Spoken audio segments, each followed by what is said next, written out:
Alright, this is going to be a quick tutorial on how I get my bass tones.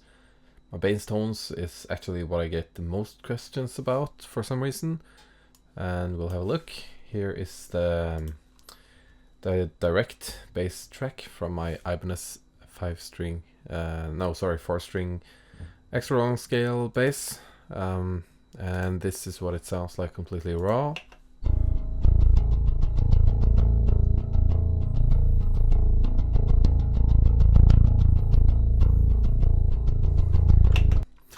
So it's nothing special, but as you can hear, it's a very nice direct signal. You can do a lot with this. It's a good bass. The strings are relatively new. All the basses have different direct tones, so you gotta find the bass that works for you. I would personally recommend the Ibanez B2B basses. Anyways, let's go into the effects chain. Have a look here. This is all that I have going for this tone. First, this doesn't affect the tone, but I will highly recommend using retune for tuning, actually.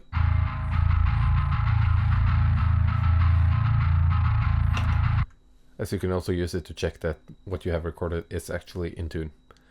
First thing, on the top of the effect chain is an EQ that is only a high, it's a type of high shelf. I don't know why I've put it as a high shelf, but anyways, it's completely cutting off over 1800 hertz. That is because the next thing in the FX chains, the neural amp modeler, for some reason doesn't behave well with lots of high frequencies in the track. So let's hear what this does.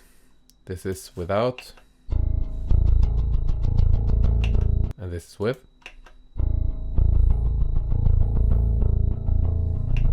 So it basically just cuts off all the high frequencies above the mids.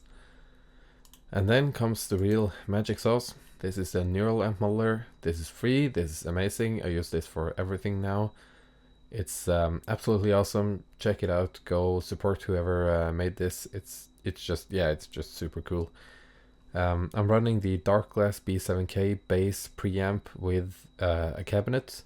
You can find it on that page. I don't know if it's Tone Hunt or whatever.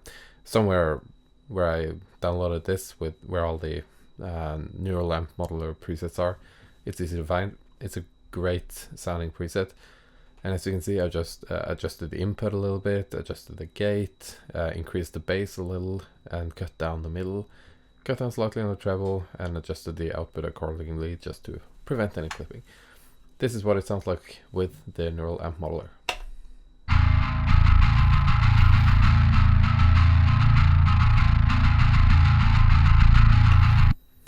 Pretty good sounding. It's an awesome plugin. It's just, yeah, I don't have words just for how good this is, considering the fact that it's also free. Next thing, it's going into a W1 limiter. This is also a free plugin. This is just a threshold at 10 dB, ceiling at 8, release 200 milliseconds. This just basically evens out the volume of the track.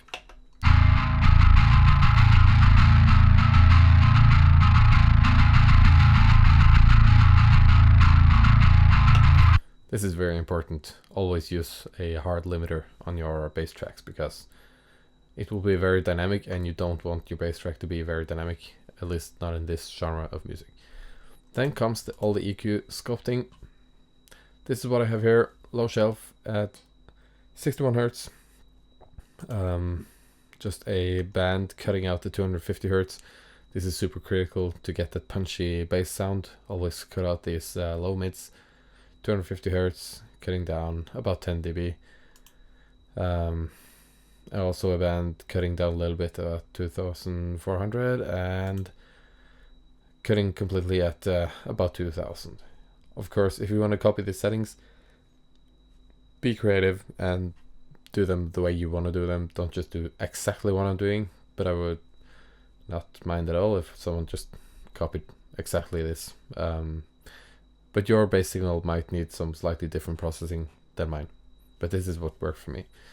And just because this wasn't enough for me, somewhere along the line I added another EQ, just cutting down the bass a little bit and cutting down the 1000 Hz range a little bit more. And at the very end there is a recomp, and I'm not even sure this is doing anything. Because if it's doing something, it's minimal. This is probably just something I threw in there for some reason somewhere along the way. But I'm not going to remove it, I'm just going to leave it there. But as you can see, this is basically doing nothing. A ratio of 1.4 isn't going to do much. And this is the complete bass sound.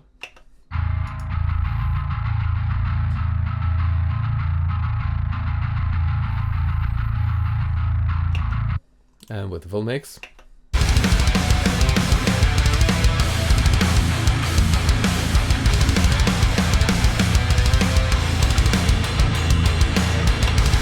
And without the bass.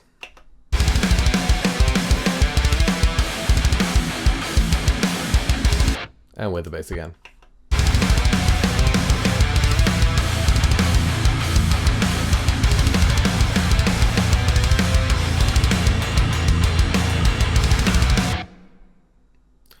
So there you go, just a short rundown of my bass settings in Reaper. This is what I do for basically all my bass tracks. I've been using these settings for a long time, ever since I got my hands on Neural Amp Modeler.